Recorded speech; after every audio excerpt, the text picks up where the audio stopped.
Hello everyone, Supersonic Corey here, and today I am reviewing Star Wars Episode 5, The Empire Strikes Back.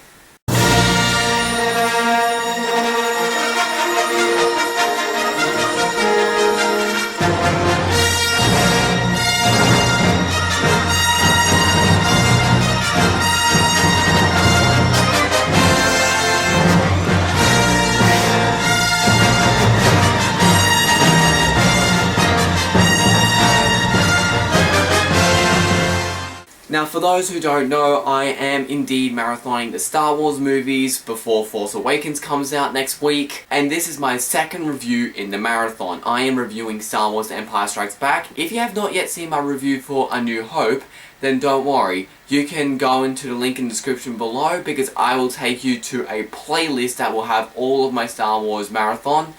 But for all you really lazy people, I'll leave a little annotation on the screen right here where you can go and watch it. So The Empire Strikes Back takes place a tiny bit after the first movie, but not by much. It turns out that all our main characters have actually been forced to evacuate their little area, and they have all been forced to sort of hide on a little ice planet known as Hoth.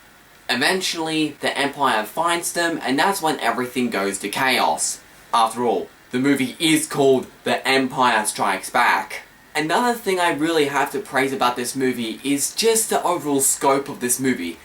I don't know about anyone else, but I feel like that Star Wars Empire Strikes Back is a bigger movie. It feels like a big movie. It feels like its scope with its size, its length. Empire Strikes Back feels like a bigger movie than A New Hope. A New Hope was sort of a introduction, however this is a continuation, and the continuation sort of expands with the amount of planets, and it just feels like an overall big movie. There are more planets that we see that we don't see in the original movie. The stakes are higher. The emotion is greater. The scope and size. This movie feels like a bigger movie, and I have no problem with that. And the way the movie delivers itself, like the fact that these main characters are hiding on an ice planet as they're trying to avoid this massive emperor, and the way they sort of bring out the dialogue scenes and everything, it feels like there is an actual war. It feels like there's a reason why it's called Star Wars. It's because there's actually a war that's taking place over an entire galaxy. One thing I find rather interesting is that it feels like it has a slightly darker tone than the original movie, and in some movie series like the Avengers movies and other movies like How to Train Your Dragon, I feel like the sequel doesn't really feel that much. Like, I don't really like the sequel as much because it feels like it has a darker direction. I don't exactly like it going in a darker direction. But here it really does work, and it's accompanied by the fact that it feels like a genuinely bigger movie, and it feels like it's evenly matched out, considering not only does this feel like a slightly darker movie, but it doesn't go too far considering it still has a PG rating, and it actually has a more sense of humour than the original movie as well. It's a bit darker, but it's also funnier than the original movie. There are quite a few funny scenes in this movie. Now, I'm not saying that this is a full-on comedy, it's not a laugh riot, but there are definitely a couple of scenes throughout the movie that I think were rather funny. People say that C-3PO was meant for comic relief throughout the trilogy, and yeah, I can see where they're coming from, but in my opinion, C-3PO isn't really that funny. He's a okay character, I'm okay with him then, like he's a nice, likable character, but there is nothing about him that I thought was funny. But there are some aspects, like what Han Solo does and some of the scenes throughout the movie, it makes a slightly funnier movie than the original. Next, let's talk about the characters, and Luke is again a fantastic main protagonist. Why? Well, in the first movie, he had a character arc. He had to learn something. He had to learn that he was being ungrateful. He just wanted to go out and have fun. He just wanted to go to a Special Power Station to get some power converters. And he really just complains, and he really isn't grateful for what he actually has. However, now that he's learnt that lesson, in this movie, he needs to learn another lesson. He is actually growing as a character throughout the entire trilogy. He's learnt one lesson in the first movie, now he's learning another lesson in this movie, which I think is fantastic. Our main character is growing into a better person. In this movie, he's a lot more rebellious. Here, he wants to just go straight to Darth Vader and conquer Darth Vader, even though characters like Yoda and the dead Obi-Wan Kenobi are telling him that he should wait and finish his training before he goes and takes down Darth Vader.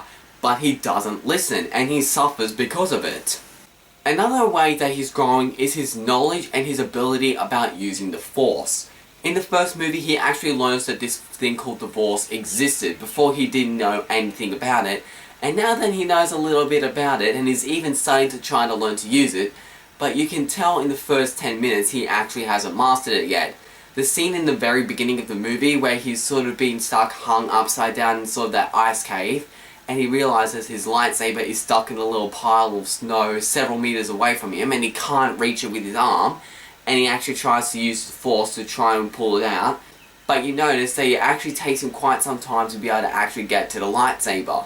He's actually still learning at the Force. He knows about it, but he's actually trying.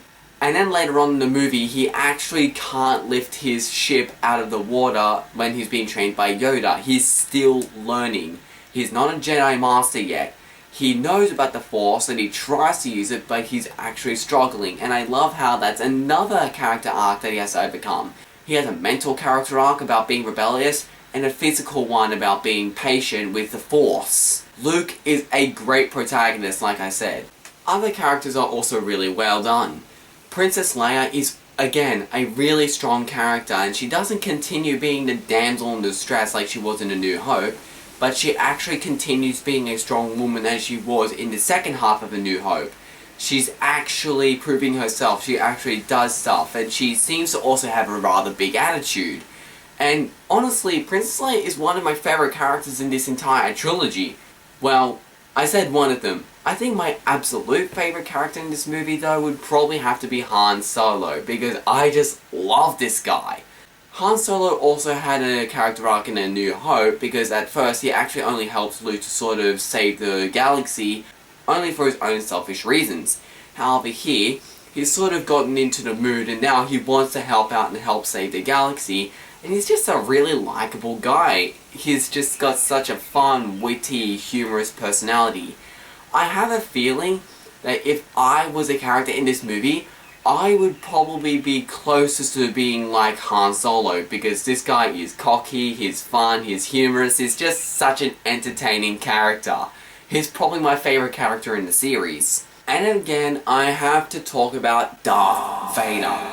This villain is excellent. One thing I appreciate about this movie, that since the movie is called The Empire Strikes Back, that means we actually get more attention to the Empire, especially Darth Vader, and we actually start to learn more about who Darth Vader is and what he's capable of. We actually start to learn more about him, and this makes him feel bigger and more threatening than he was in the first movie. And we also see the real mastermind behind this entire thing. We actually get introduced to the Emperor.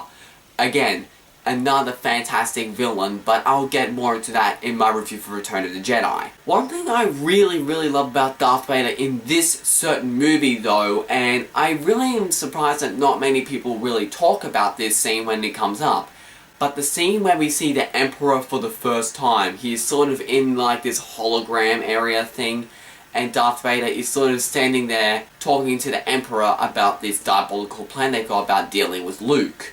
And one thing I absolutely love about this scene is that since I'm watching and marathoning this movie from order of release instead of by episode, and quite a lot of these movies I actually haven't seen before, this is my first time watching Empire Strikes Back properly, and this is actually the very first time you actually see the Emperor. And I absolutely love this dialogue scene, because I love the fact that the Emperor is talking about Luke Skywalker and how he will eventually bring down the dark side.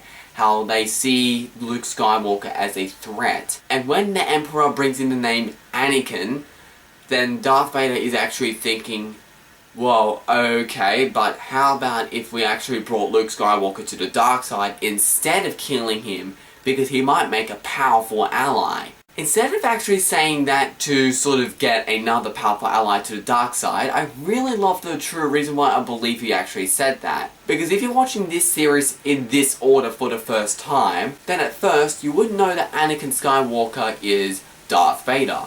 Because Anakin is pretty much never used in this trilogy. It's always Darth Vader. So we don't know Darth Vader's name is Anakin. So when the Emperor uses the name Anakin Skywalker, we're just talking about a father that we believe Darth Vader killed. So we believe Darth Vader killed Anakin, and we never know that Darth Vader actually is Anakin. While we don't know that Anakin is Darth Vader himself knows his name is Anakin. You really think he'd forget his own name? And when the Emperor says talking about Luke Skywalker and saying about the son of Anakin Skywalker and all this stuff, and since Darth Vader knows that his name is Anakin, I can tell that in his mind he's thinking, oh my goodness, the Emperor wants me to kill my own son. How about we turn into the dark side instead? That way I don't have to kill my son. It really, in my opinion, shows that there is a symbol of at least some humanity into Darth Vader, but it's subtle, so you don't notice it right off the bat. And even though there's a lot more of this conflict in Return of the Jedi, I love how it actually starts here, but here it's just a lot more subtle than the next movie. Moving on from characters, let's look at the effects. Now this is a rather crazy subject when it comes to Star Wars because, you know, the fact that there's always a special edition and then there's the original theatrical cut. I watched the special edition and I actually heard that apparently George Lucas had a lot more of a time limit making the special edition for Empire Strikes Back than he did for the other two. And it really shows because the effects, mostly in this movie, look great.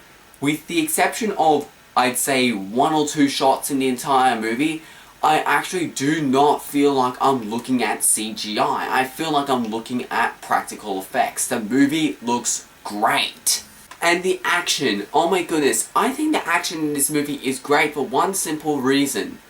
This was some of the most intense action I've actually seen in my opinion. Like, when I watched this movie, the action scene between the main characters and the Empire on the Hoth planet, it actually does feel like a rather intense action scene because my body feels tense as I'm watching this scene. It actually gets my adrenaline pumping, and I don't get this feeling a lot when I watch some of the best action movies. Yeah, Terminator 2 Judgment Day is entertaining, but I think I only get my adrenaline pumping in 1 or 2 scenes of that movie. Here, I get my adrenaline pumping in almost every single action scene, and this movie is only rated PG. The fact that a PG rated movie is one of the most intense action movies I've ever seen, I think is incredible. And the lightsabers are actually getting more upped in this movie as well. And of course, I cannot talk about The Empire Strikes Back without talking about the twist at the end. Obi-Wan never told you what happened to your father. He told me enough. He told me you killed him. No, I am your father. No. It's not true. That's impossible. Search your feelings, you know it to be true. No. That twist is considered the most shocking twist of all time in the history of cinema.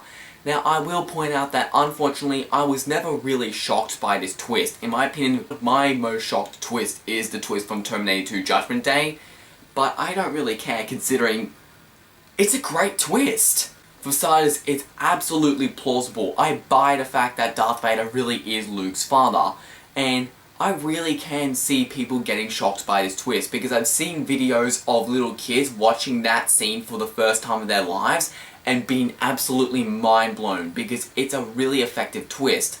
All this time we have Darth Vader just sort of feeling like a little evil guy that sort of destroys planets and that sort of thing. But no, he's the father of the main protagonist. Now yes, this has now been done a million times, but this is the only time I feel like it's done really effectively and it's been done to take seriously. Every time I see the villain being the father of the main protagonist, it's kind of like it's making fun of this movie, because this is the only movie that really gets it right. If I ever have kids one day, I want to marathon the Star Wars movies with them, the original trilogy with them when they're at a certain age, like maybe 10 or something, and so they can appreciate the movie, and I totally want to blow their minds when they see the twist at the end of Empire Strikes Back, because it's a revolutionary twist.